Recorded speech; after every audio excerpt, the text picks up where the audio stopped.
السلام عليكم ورحمة الله وبركاته.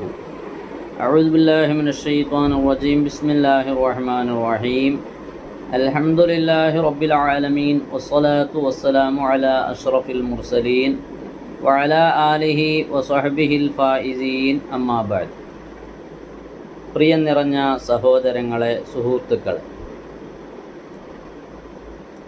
കഴിഞ്ഞ വീഡിയോയിൽ കുട്ടികളെ എങ്ങനെ ഈസിയായ നിലക്ക്, വളരെ ലളിതമായ നിലക്ക് നിസ്കാരം പഠിപ്പിക്കാം, അവരെ കൊണ്ട് നിസ്കരിപ്പിക്കാം എന്നതിനെക്കുറിച്ചൊരു ക്ലാസ് നടത്തിയപ്പോൾ ഒരുപാട് ആളുകൾ അത് കേൾക്കുകയും ഒരുപാട് ആളുകൾ അത് ഇഷ്ടപ്പെടുകയും ചെയ്തു. മാത്രമല്ല, പലരും നേരിട്ടും അല്ലാതെയും പറഞ്ഞൊരു കാര്യം, കുട്ടികളടക്കമുള്ള ചെറിയവർക്കും വലിയവർക്കും ഉപകാരപ്രദമാകുന്ന നിലക്ക് നിസ്കാരത്തിൻ്റെ രൂപം വളരെ സരളമായ നിലക്ക് ഒന്ന് വിവരിച്ചു തരാൻ പറ്റുമോ, അതിനെക്കുറിച്ച് വീഡിയോ ചെയ്യാൻ പറ്റുമോ എന്ന് ചോദിക്കുകയുണ്ടായി. വളരെ നല്ല ഒരു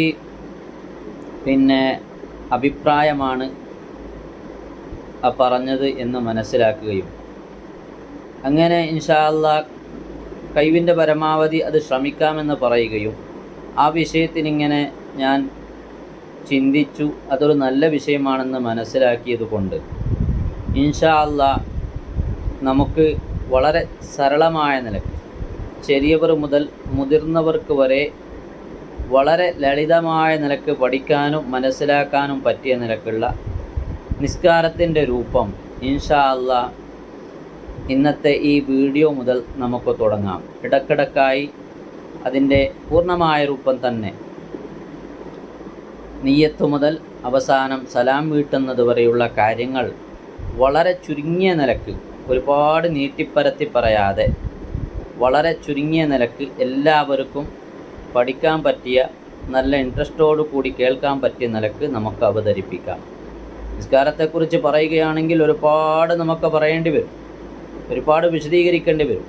പക്ഷേ അതൊക്കെ അങ്ങനെ പോയാൽ പലർക്കും അത് കേൾക്കാനൊരു മടുപ്പുണ്ടാകുമെന്ന് മനസ്സിലാക്കിക്കൊണ്ട് നമുക്ക് അത്യാവശ്യമായ അല്ലെങ്കിൽ നിർബന്ധമായി നിസ്കാരത്തെക്കുറിച്ച് നാം പഠിക്കേണ്ട കാര്യങ്ങൾ, അതുപോലെ നിർബന്ധമായി മനസ്സിലാക്കേണ്ട അതിലെ പ്രധാനപ്പെട്ട സുന്നത്തുകൾ, ഇൻഷാ അല്ലാഹ് ഇവയൊക്കെയാണ് ഞാനിവിടെ ചർച്ച ചെയ്യാൻ ആഗ്രഹിക്കുന്നത്. അതുകൊണ്ട് ഇൻഷാ അല്ലാഹ് നമ്മൾ പലരും പല നിലക്കുള്ള മജ്‌ലിസുകളിൽ പല നിലക്കുള്ള കാര്യങ്ങൾക്ക് വേണ്ടി ഒരുപാട് സമയങ്ങൾ ചെലവഴിക്കുന്നവരാണ്. പക്ഷേ അത്തരം ആളുകൾ, അവർക്ക് നിസ്കാരത്തെക്കുറിച്ച് ശരിയായ ഒരു രൂപം അവർക്കറിയില്ല എന്നുള്ളതാണ് പലരുടെയും മനസ്സിലുള്ള വിഷമങ്ങൾ, പ്രയാസങ്ങൾ. അപ്പോൾ അതൊക്കെ നമുക്ക് മനസ്സിലാക്കിക്കൊണ്ട് ഇൻഷാ അല്ലാഹ് നല്ല നിലക്ക് നമുക്കിത് അവതരിപ്പിക്കണം, നല്ല നിലക്ക് നിങ്ങൾ കേൾക്കണം. പിന്നെ അതിൻ്റെ കൂടെ ഇത് നിങ്ങൾക്ക് തീർച്ചയായും ഉപകരിക്കുമെന്ന് ഞാൻ മനസ്സിലാക്കുന്നുണ്ട്. അതുകൊണ്ട് തന്നെ ഇത് നിങ്ങൾ പൂർണ്ണമായി കേൾക്കണം.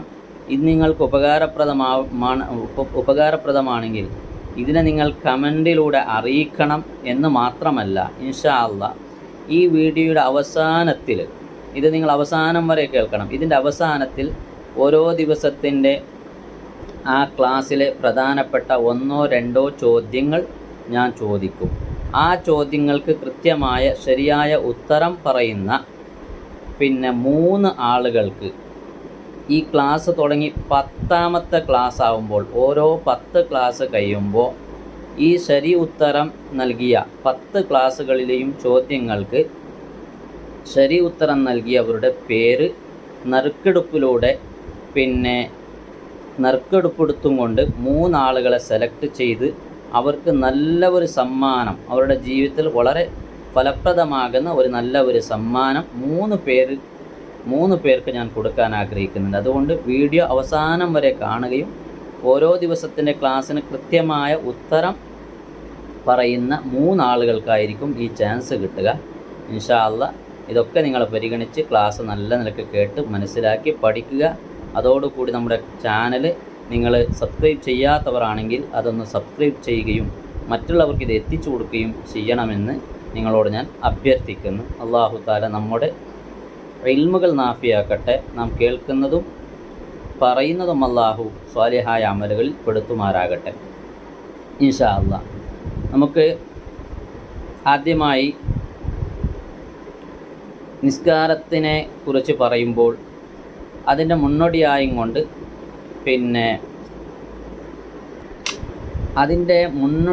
കൊണ്ട് അല്ലെങ്കിൽ നിസ്കാരത്തിൻ്റെ തുടക്കത്തിൽ നിസ്കാരത്തിന് പ്രവേശിക്കുന്നതിന് മുമ്പായി നമ്മൾ ചെയ്യേണ്ട വളരെ പ്രധാനപ്പെട്ട ഒരു സുന്നത്താണ് ബാങ്കും ഇഖാമത്തും കൊടുക്കുക എന്നുള്ളത്. നിസ്കാരത്തിൻ്റെ ഷർത്തുകൾ, വുളൂ, അതുപോലെയുള്ള മറ്റുള്ള കാര്യങ്ങളൊക്കെ നമുക്ക് പറയാനുണ്ട് ഇൻഷാ അല്ലാഹ്. ഏതായാലും അത് നമ്മുടെ ക്ലാസ്സിൻ്റെ അവസാനത്തിൽ നമുക്ക് ഉൾപ്പെടുത്താമെന്ന് ഞാൻ പ്രതീക്ഷിക്കുന്നുണ്ട്. ഏതായാലും ഇപ്പോൾ നമുക്ക് നിസ്കാരത്തെക്കുറിച്ച് ചർച്ച ചെയ്യാം. അപ്പോൾ നിസ്കാരത്തിന് മുമ്പായി വളരെ പ്രധാനപ്പെട്ട ഒരു സുന്നത്താണ് ബാങ്കും ഇഖാമത്തും കൊടുക്കുക എന്നത്. അപ്പോൾ ബാങ്കും ഇഖാമത്തും നിസ്കാരത്തിൽ വളരെ പ്രധാനപ്പെട്ട ഒരു സുന്നത്താണ്. ഫർളായ നിസ്കാരങ്ങൾക്ക് പുരുഷന്മാർക്ക് ബാങ്കും ഇഖാമത്തും സുന്നത്താണ്. അത് ഒറ്റക്ക് നിസ്കരിക്കുന്നവനാണെങ്കിൽ അവനെ സംബന്ധിച്ചിടത്തോളം സുന്നത്ത് ഐനാണ്.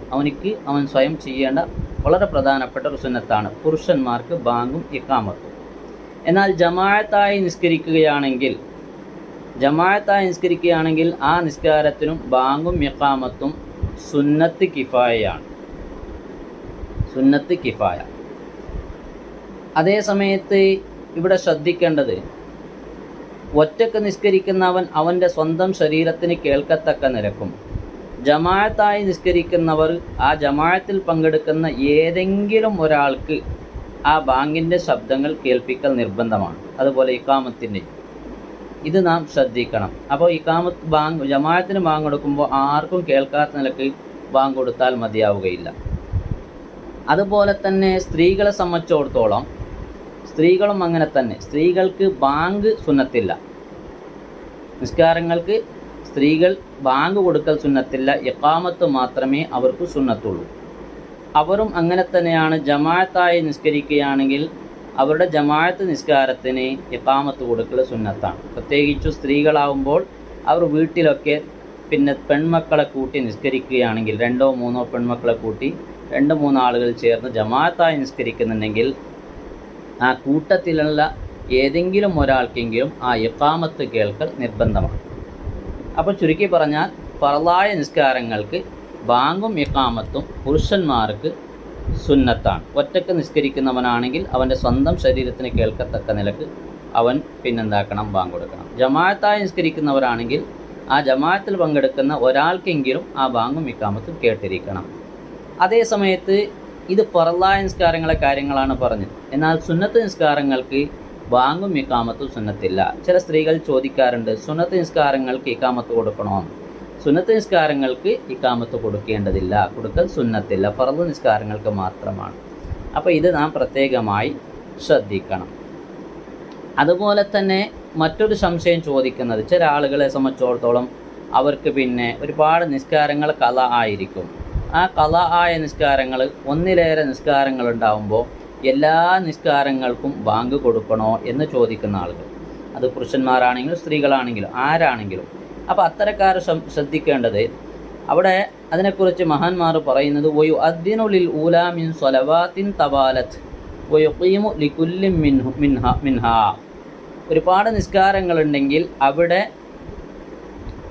തുടക്കത്തിലെ ഒരു നിസ്കാരത്തിന് ബാങ്ക് കൊടുക്കുകയും ശേഷമുള്ള എല്ലാ നിസ്കാരങ്ങൾക്ക് ഇഖാമത്ത് കൊടുത്താൽ മദീന. അപ്പോൾ എല്ലാ നിസ്കാരം, ഒരാൾക്ക് ളുഹ്ർ, അസ്ർ, മഗ്രിബ് ഒക്കെ ഖളാ ആയിട്ടുണ്ട്. എന്നാൽ അവൻ തുടക്കത്തിൽ നിസ്കരിക്കുന്ന ആ നിസ്കാരത്തിന് ബാങ്കും ഇഖാമത്ത് കൊടുക്കുക. ശേഷമുള്ള ബാക്കിയുള്ള ആ ഫർളായ നിസ്കാരങ്ങൾ ഖളാ വീട്ടുമ്പോൾ അതിന് ഇഖാമത്ത് കൊടുത്താൽ മതി, ബാങ്ക് കൊടുക്കേണ്ടതില്ല. ഇതാണ് ഇതുമായി നാം മനസ്സിലാക്കേണ്ടത്. അതുപോലെ തന്നെ മറ്റൊരു സംശയം, ചില സ്ത്രീകളും അതുപോലെ പുരുഷന്മാരെയും കാണാറുണ്ട്. സമയമായി ധൃതിയിൽ അവർ നിസ്കരിക്കാൻ വേണ്ടി വുളു എടുത്ത് ഓടി വരുന്ന സമയത്ത് തന്നെ, ആ നടന്നുകൊണ്ട് വരുന്ന സമയത്ത് ബാങ്കും ഇഖാമത്തും കൊടുക്കാറുണ്ട്. അത് പാടില്ല. കാരണം അത് സുന്നത്തിനെതിരാണ്. അതിനു അതിനെക്കുറിച്ച് മഹാന്മാർ പറയുന്നത്, ബാങ്ക് അതുപോലെ ഇഖാമത്ത് കൊടുക്കുമ്പോൾ നിന്നുകൊണ്ടായിരിക്കണം. അപ്പോൾ നിസ്കരിക്കുന്ന സ്ഥലത്ത് വന്ന് നിന്നിട്ടായിരിക്കണം ബാങ്ക് കൊടുക്കേണ്ടത്. വുളു എടുത്ത് ഇങ്ങനെ നടന്നുകൊണ്ട് വരുമ്പോൾ ബാങ്കും ഇഖാമത്ത് കൊടുക്കാൻ പാടില്ല. അതുപോലെ തന്നെ ഖിബ്ലയിലേക്ക് മുന്നിട്ടായിരിക്കണം ഈ ബാങ്കും ഇഖാമത്ത് കൊടുക്കേണ്ടത്. ഇത് പ്രത്യേകമായി ശ്രദ്ധിക്കേണ്ട സുന്നത്തുകളാണ്. ഇനിയും ഒരുപാട് സുന്നത്തുകളും ഇതിൻ്റെ വാജിബാത്തുകൾ പറയാനുണ്ടെങ്കിലും നമുക്ക് വളരെ അത്യാവശ്യമായ കാര്യങ്ങളായിട്ടാണ് നമ്മൾ മുന്നോട്ട് പോകുന്നത് കൊണ്ടാണ് ഇത്തരം കാര്യങ്ങൾ പറഞ്ഞിട്ടുള്ളത്.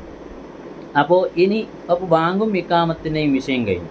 ഇനി ബാങ്കും ഇഖാമത്തിൻ്റെ ശേഷം വളരെ പ്രധാനപ്പെട്ട ഒരു ദുആ സുന്നത്തുണ്ട്. വളരെ പ്രധാനപ്പെട്ട ദുആയാണ്. ആ ദുആ ചെയ്യുകയാണെങ്കിൽ വലിയ പ്രതിഫലമാണ് നബി സല്ലല്ലാഹു അലൈഹി വസല്ലം തങ്ങൾ നമ്മളോട് വാഗ്ദാനം ചെയ്തിട്ടുള്ളത്. നമുക്കറിയാം, ബാങ്കും ഇഖാമത്തിന് ശേഷം നാം ദുആ ചെയ്യുന്ന അല്ലാഹുമ്മ റബ്ബ ഹാദിഹി ദഅവതി താമ്മ എന്ന് തുടങ്ങിയ ആ ദുആ ഒരാൾ ബാങ്കിനും ഇഖാമത്തിന് ശേഷം അത് ദുആ ചെയ്യുകയാണെങ്കിൽ മഹാനായ റസൂലുള്ളാഹി സ്വല്ലല്ലാഹു അലൈഹി വസല്ലം തങ്ങൾ പറയുകയാണ്, മൻ ഖാല ഹീന യസ്മഉ നിദാഅ അല്ലാഹുമ്മ റബ്ബ ഹാദിഹി ദഅവതി താമ്മ, ഒരാൾ ബാങ്കിനും ഇഖാമത്തിന് ശേഷം അല്ലാഹുമ്മ റബ്ബ ഹാദിഹി ദഅവതി താമ്മ എന്ന് തുടങ്ങുന്ന ഈ ദുആ ഒരാൾ ദുആ ചെയ്യുകയാണെങ്കിൽ ഹല്ലത്ത് ലഹു ഷഫാഅത്തി യൗമൽ ഖിയാമ, ഖിയാമ നാളിൽ അവനിക്ക് എൻ്റെ ഷഫാഅത്ത് നിർബന്ധമാണ്, അല്ലെങ്കിൽ ഞാൻ അവനിക്ക് ഖിയാമ നാളിൽ ഷഫാഅത്ത് ചെയ്യുമെന്ന് നബി സല്ലല്ലാഹു അലൈഹി വസല്ലം തങ്ങൾ വളരെ ഖണ്ഡിതമായും കൊണ്ട് വാഗ്ദാനം ചെയ്തൊരു കാര്യമാണ്. അപ്പോൾ അതുകൊണ്ട് ബാങ്കും ഇഖാമത്തിന് ശേഷം നാം മറക്കാതെ ഒഴിവാവാതെ ഈ ദുആ ചെയ്യാൻ ശ്രമിക്കണം. അള്ളാഹു അനുഗ്രഹിക്കട്ടെ. ഇനി ഇൻഷാ അല്ലാഹ് നമുക്ക് പറയാനുള്ളത്, ആദ്യത്തെ നിസ്കാരത്തിൻ്റെ തുടക്കത്തിലേക്ക് നാം പ്രവേശിക്കുകയാണ്. അപ്പോൾ ആദ്യമായും കൊണ്ട് നിസ്കാരത്തിൻ്റെ ഫറളുകൾ 14 എണ്ണമാണ്. നമ്മളൊക്കെ മനസ്സിലാക്കിയതുപോലെ 14 എണ്ണമാണ്. ഈ ഓരോ ഫറളുകളും ചെറിയ രൂപത്തിൽ നമുക്ക് വിശദീകരിക്കാം. അപ്പോൾ ബാങ്കും ഇഖാമത്ത് കൊടുത്തതിന് ശേഷം പിന്നെ നിസ്കാരത്തിന് പ്രവേശിക്കാം. നിസ്കാരത്തിന് പ്രവേശിക്കുമ്പോൾ ആദ്യമായി നിർവഹിക്കേണ്ട ഒരു ഫറളാണ് നിയ്യത്ത് എന്നുള്ളത്. അപ്പോൾ ഈ നിയ്യത്ത് നമ്മൾ ഒരല്പം കൂടി അതിനെക്കുറിച്ച് മനസ്സിലാക്കണം. ഫറളായ നിസ്കാരങ്ങൾക്കുള്ള നിയ്യത്ത്, അതുപോലെ സുന്നത്തായ നിസ്കാരത്തിനുള്ള നിയ്യത്ത്, ഇങ്ങനെ 2 വിധമുണ്ട്. ഫറളായ നിസ്കാരങ്ങളുടെ നിയ്യത്താവുമ്പോൾ അതിൽ 3 കാര്യങ്ങളാണ് നാം ശ്രദ്ധിക്കേണ്ടത്. ഫറളായ നിസ്കാരത്തിൻ്റെ നിയ്യത്തിൽ 3 കാര്യങ്ങൾ ശ്രദ്ധിക്കണം. ഒന്നാമത്തെ കാര്യം ഞാൻ നിസ്കരിക്കുന്നു എന്ന് കരുതുക. രണ്ടാമത്തത് ഇന്ന നിസ്കാരമാണെന്ന് കരുതുക. മൂന്നാമത്തത് ഫർളാണ് എന്ന് കരുതുക. ഈ 3 കാര്യം ചുരുങ്ങിയത് നമ്മുടെ നിയ്യത്തിൽ, ഫർളായ നിസ്കാരം നിസ്കരിക്കുമ്പോൾ ചുരുങ്ങിയത് നിയ്യത്തിൽ ഈ 3 കാര്യം ഉണ്ടായിരിക്കണം. ഇന്ന നിസ്കാരം, ഞാൻ നിസ്കരിക്കുന്നു, ഫർളായ നിസ്കാരം എന്ന് കരുതൽ നിർബന്ധമാണ്. ഈ 3 കാര്യം കരുതിയില്ലെങ്കിൽ, അല്ലെങ്കിൽ ഇതിൽ നിന്നുള്ള ഒന്ന് ഒഴിവായി കഴിഞ്ഞാൽ നമ്മൾ നിയ്യത്ത് സഹിഹല്ല. അപ്പോൾ നിയ്യത്ത് എന്ന് വരുമ്പോൾ അത് കരുതലാണ്, മനസ്സിൽ കരുതലാണ്. വായ് കൊണ്ട് പറയല്ല. വായ് കൊണ്ട് പറഞ്ഞ് മനസ്സിൽ കരുതാതെ വെറും വായ് കൊണ്ട് ഉച്ചരിച്ചാൽ നിയ്യത്ത് സഹിയാവുകയില്ല. അതേ സമയത്ത് വായ് കൊണ്ട് ഉച്ചരിക്കാതെ മനസ്സിൽ കരുതിയാൽ നിയ്യത്ത് സഹിഹാകും. ഇത് നമ്മൾ പ്രത്യേകമായി ശ്രദ്ധിക്കേണ്ട ഒരു കാര്യമാണ്. അതേപോലെ തന്നെ മറ്റൊരു കാര്യം, സുന്നത്തായ നിസ്കാരങ്ങളാവുമ്പോൾ അതിൽ ആ നിസ്കാരത്തിൻ്റെ നിയ്യത്തിൽ 2 കാര്യങ്ങൾ നമ്മൾ ശ്രദ്ധിക്കണം. ഒന്ന് ഞാൻ നിസ്കരിക്കുന്നു എന്നും, മറ്റൊന്ന് ഇന്ന നിസ്കാരമാണെന്ന് കരുതുക. ഉദാഹരണത്തിന് ളുഹറിന് മുമ്പോ ശേഷമുള്ള നിസ്കാരം ആണെങ്കിൽ ളുഹറിന് മുമ്പുള്ള സുന്നസ്കാരം അല്ലെങ്കിൽ ശേഷമുള്ള സുന്നസ്കാരം എന്ന് കരുതുക. അതോടൊപ്പം ഞാൻ നിസ്കരിക്കുന്നു എന്ന് കരുതുക. ഇത് സുന്നത്തായ നിസ്കാരങ്ങളുടെ നിയ്യത്തിൽ നിർബന്ധമായ കാര്യങ്ങളാണ്. ഇൻഷാ അല്ലാഹ് ഇത്രയാണ് നമുക്ക് ഇന്ന് ചർച്ച ചെയ്യാനുള്ളത്. ഇൻഷാ അല്ലാഹ് നമുക്ക് അടുത്ത ക്ലാസ്സിൽ ചർച്ച ചെയ്യാമെന്ന് പറഞ്ഞുകൊണ്ട് നിർത്തുന്നു. അതോടുകൂടി ഞാൻ ചോദിക്കുന്ന 2 ചോദ്യം എല്ലാവരും ശ്രദ്ധിക്കുക. 1, സുന്നത്തായ നിസ്കാരത്തിൻ്റെ നിയ്യത്തിൽ എന്തൊക്കെയാണ് നിർബന്ധം? രണ്ടാമത്തെ ചോദ്യം, ബാങ്കിൻ്റെ ശേഷമുള്ള ദുആഇന് കിട്ടുന്ന പ്രതിഫലം എന്താണ്? ഈ 2 ചോദ്യങ്ങൾക്ക് കൃത്യമായ മറുപടി പറയുന്ന 3 ആളുകൾക്ക് 10 ക്ലാസ് കഴിയുമ്പോൾ ഇൻഷാ അല്ലാഹ് അവരെ തിരഞ്ഞെടുത്ത് അവർക്ക് സമ്മാനം നൽകുന്നതാണ്. അതുകൊണ്ട് എല്ലാവരും ഇതിന് കമൻറ്റിലൂടെ ഉത്തരം അറിയിക്കുക. അസ്സലാമു അലൈക്കും വറഹ്മത്തുള്ളാഹി വബറകാതുഹു.